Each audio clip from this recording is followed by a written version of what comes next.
यदि आप मन की शांति चाहते हैं तो यकीनन ओशो को जरूर पढ़िए या सुनिए। आपके मन में उठने वाले तमाम नकारात्मक विचार और जितना भी बोझ आपके मन और मस्तिष्क पर है, सारा एक तरफ हो जाएगा, हट जाएगा। मन पूरा हल्का हो जाएगा। ओशो को सुनना और पढ़ना एक आनंददायक अनुभूति देता है। इसी कड़ी को आगे बढ़ाते हुए ओशो का एक वृत्तांत मैं आपको बताता हूँ। ओशो का कहना है, असावधान होकर जियोगे, गाफिल होकर जियोगे, बेहोश होकर जियोगे, नशे नशे में जियोगे, तो वह जो भीतर बसता है, वो जो भीतर का मालिक है, उसका तुम्हें कभी भी पता न चलेगा। वो जो भीतर बसा है तुम्हारे घर में। संस्कृत में, सांख्य और वैशेषिक शास्त्रों में आत्मा के पुरुष कहा है। पुरुष शब्द बड़ा प्यारा है।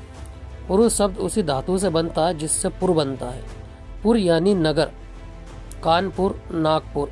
पुर यानी नगर और पुरुष यानी जो उस नगर के भीतर रहता है, निवासी, जो भीतर बसा है। और जब भीतर का पुरुष, भीतर का दिया अंधेरे से ढक जाए, गहन रात में खो जाए, भीतर की प्रतिभा सो जाए, जागी ना हो, तो फिर चोर घर में घुसना शुरू हो जाता है। बुद्ध ने कहा है, घर में कोई ना भी हो और सिर्फ दिया जलता हो तो भी चोर डरते हैं। घर में कोई ना भी हो लेकिन दिया जलता हो तो भी चोर दूर दूर चलते हैं, क्योंकि दिए के जलने की खबर शायद घर में कोई हो। जिस दिन भीतर का दिया जलता है उस दिन चोर प्रवेश नहीं करते। चोर कौन है? जो भी तुम्हें प्रतिक्रिया में ले जाते हैं वे सभी चोर हैं। किसी ने गाली दी और तुम प्रभावित हो गए, चोर भीतर घुस गया। अब ये चोर तुम्हें नुकसान पहुंचाएगा। ये बड़े मजे की बात है। गाली देने वाला तुम्हें कोई नुकसान नहीं पहुंचाता था, न पहुंचा सकता था। उसकी कोई सामर्थ्य न थी। चोर बाहर था, क्या करेगा? लेकिन तुमने चोर को भीतर बुला लिया। तुम क्रोधित हो गए, अब नुकसान होगा। महावीर ने बार बार कहा है कि तुमसे बड़ा तुम्हारा कोई मित्र भी नहीं है और तुमसे बड़ा तुम्हारा कोई शत्रु भी नहीं है। अगर तुम चोरों को भीतर घुसने दोगे तो तुम ही शत्रु हो।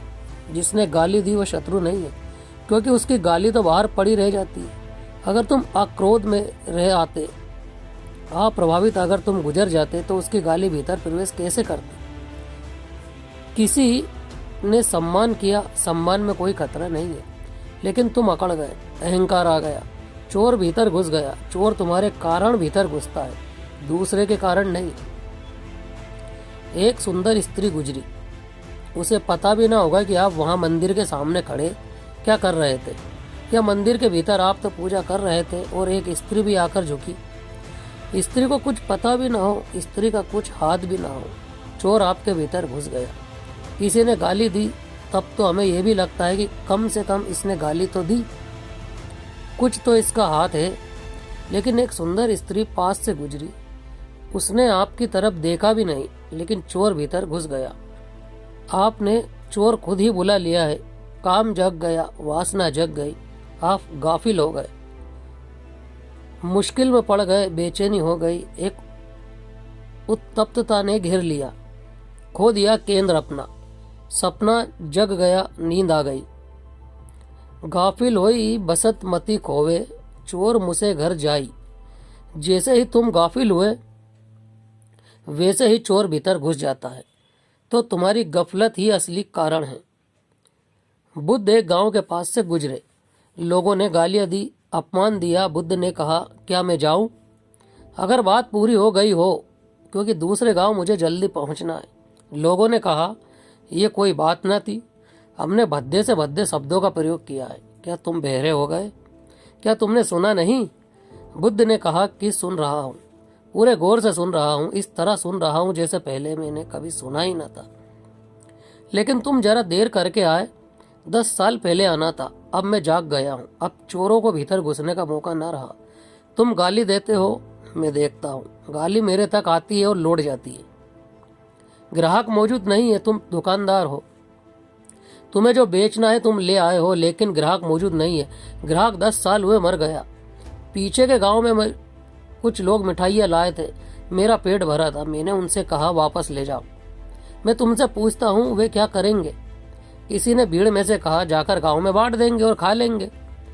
बुद्ध ने कहा तुम क्या करोगे? तुम गालियों के थाल सजा कर लाए मेरे लिए। मेरा पेट भरा है, 10 साल पहले से भरा है। तुम जरा देर करके आए हो, अब तुम क्या करोगे? इन गालियों को वापस ले जाओ, बांटोगे या खुद खाओगे? मैं नहीं लेता। तुम गलत आदमी के पास आ गए, और जब तक मैं न लूं तुम कैसे गाली दे सकते हो? देना तुम्हारे हाथ में है, लेकिन मालकियत तो सदा मेरे हाथ में है। देने से ही तो काम पूरा नहीं हो जाता, वह तो अधूरी प्रक्रिया है। और मजा यह है कि अगर तुम लेने को तत्पर हो तो बिना दिए भी मिल जाता है। कोई आदमी हंस रहा है, वह किसी और कारण से हंस रहा है। तुमको चोट लग गई, तुम समझे तुम्हारे कारण हंस रहा है। तुम्हारी अकड़ ऐसी है कि तुम सोचते हो दुनिया में जो भी हो रहा है तुम्हारे कारण हो रहा है। लोग हंस रहे हैं तो तुम्हारी वजह से हंस रहे हैं। लोग धीरे धीरे घुस-पुस करके बातें कर रहे हैं तो तुम्हारी निंदा कर रहे हैं, अन्यथा घुस-पुस करके क्यों बातें करेंगे? जैसे तुम केंद्र हो सारे संसार के, जो भी यहाँ हो रहा है वह तुम्हारी वजह से हो रहा है।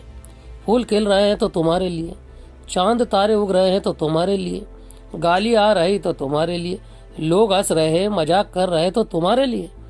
तुमने सारी दुनिया को अपने सिर पर उठा रखा है। जो तुम्हें नहीं दिया गया है वो भी तुम ले लेते हो। होशपूर्ण व्यक्ति बुद्ध जैसा व्यक्ति होता है। जो लेना है वो लेता है, जो नहीं लेना है उसकी तरफ देखता भी नहीं। तुम्हारे देने का सवाल ही नहीं है, तुम्हारे ना देने का सवाल नहीं है। बुद्ध मालिक है। गुलामी के दिन होते 10 साल पहले तो भी पता चलता और गालियां ले ली जाती, परंतु बुद्ध अब जाग गए। और ऐसा कोई व्यक्ति नहीं है जो अगर जाग जाए, अगर सचेत हो जाए, तो चाहे लाख कितने ही व्यक्ति उसे परेशान करें, कुछ भी अनाप शनाप कहे, तनिक भी उसे विचलित नहीं कर सकते। जागे हुए व्यक्ति